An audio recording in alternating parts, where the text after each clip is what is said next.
ಇವತ್ತಿನ ಟಿಫನ್ಗೆ ಬಿಸಿಬೇಳೆಬಾತ್ ಮಾಡಿದ್ದೀನಿ. ತಿಂದ್ಕೊಂಡು ನಾನಿವಾಗ ಸ್ಕೂಲ್ ಹತ್ರ ಹೋಗ್ತಾ ಇದ್ದೀನಿ. ಏನಕ್ಕಂದರೆ ಇವತ್ತು ಸ್ಕೂಲ್ ಡೇ ಇದೆಯಲ್ಲ, ಹಾಗಾಗಿ ಅಣ್ಣ ಫೋನ್ ಮಾಡಿದರು ಮೇಕಪ್ ಬೇಗನೆ ಸ್ಟಾರ್ಟ್ ಮಾಡೋಣ, ಹಾಗಾಗಿ ಬೇಗ ಬಾ ಅಂತ.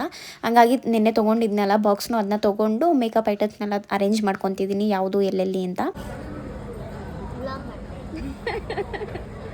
ಶಿವಣ್ಣ ಮುಂಚೆನೇ ಹೋಗಿ ಪ್ರಾಪರ್ಟೀಸ್ನೆಲ್ಲ ರೆಡಿ ಮಾಡ್ಕೊತಿದ್ರು. ನಾನು ಗೌತಮಿಕ ನನ್ನ ತಂಗಿ 3 ಜನನೂ ಆನ್ ದ ವೇ ಒಟ್ಟಿಗೆ ಬಂದ್ವಿ. ಅಂದರೆ ಅವ್ರು ಬೇರೆ ಕ್ಯಾಬಲ್ಲಿ ಬಂದರು, ನಾನು ಬೇರೆ ಕ್ಯಾಬಲ್ಲಿ ಬಂದೆ. ಯಾಕೆ ರೆಡಿಯಾಗಿ ಬಂದಿದ್ದೀರಾ? ನನ್ನ ಟೀಚರ್ ಅಲ್ವಾ, ಕೊರಿಯೋಗ್ರಾಫರ್ ಅಲ್ವಾ. ಸ್ಟಾಫ್ ರೂಮ್ನ ಬಿಟ್ಕೊಟ್ಟಿದ್ರು ಮೇಕಪ್ ಮಾಡ್ಕೊಡೋಕ್ಕೆ, ಹಾಗಾಗಿ ಅಲ್ಲಿಗೆ ಬಂದ್ವಿ. ತುಂಬ ಮೇಕಪ್ಸ್ ಮಾಡಿದ್ವಿ, ಬಟ್ ಯಾವುದು ವೀಡಿಯೋ ಕ್ಯಾಪ್ಚರ್ ಮಾಡ್ಕೊಂಡಿಲ್ಲ. ಏನಕ್ಕಂದರೆ ತುಂಬ ಜನ, ಐ ಥಿಂಕ್ 450 ಮೆಂಬರ್ಸ್ ಇದ್ದರು. ಎಲ್ಲರಿಗೂ ಮೇಕಪ್ ಮಾಡಿ ಮುಗಿಸೋಷ್ಟೊತ್ತಿಗೆ 8:30 ಆಗೋಯ್ತು ಅನ್ಸುತ್ತೆ. ನಾವೆಲ್ಲೂ ಬರೋಕ್ಕಾಗಿಲ್ಲ, ಯಾಕಂದರೆ ಮೇಕಪ್ ಮತ್ತು ಎಕ್ಸ್ಚೇಂಜ್ ಇತ್ತು. ಒಬ್ರೊಬ್ರು ಒಂದು 3 ಡ್ಯಾನ್ಸ್ಗೆಲ್ಲ ಸೇರಿದ್ರು. ಹಾಗಾಗಿ ಅವ್ರು ಬರುವಾಗ ನಾವಿಲ್ಲೇ ಇದ್ದು ಮೇಕಪ್ ಮಾಡಿ ಕಳಿಸ್ಬೇಕಿತ್ತು.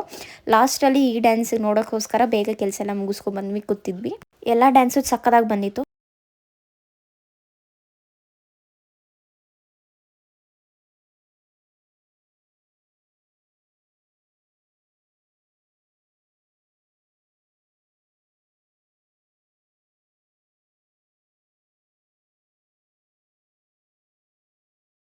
ಪ್ರೋಗ್ರಾಮ್ ಎಲ್ಲ ಮುಗಿದ್ಮೇಲೆ ಸ್ಕೂಲವರೇ ಊಟ ಅರೇಂಜ್ ಮಾಡಿದರು. ಅದರಲ್ಲೂ ಇದ್ಕಿದ ಬೇಳೆ ಸಾಂಬಾರು ಮಾಡಿದ್ರು, ಸಕ್ಕದಾಗಿತ್ತು. ನಾನಂತೂ 2 ಸತಿ ಹಾಕ್ಕೊಂಡು ತಿಂದೆ.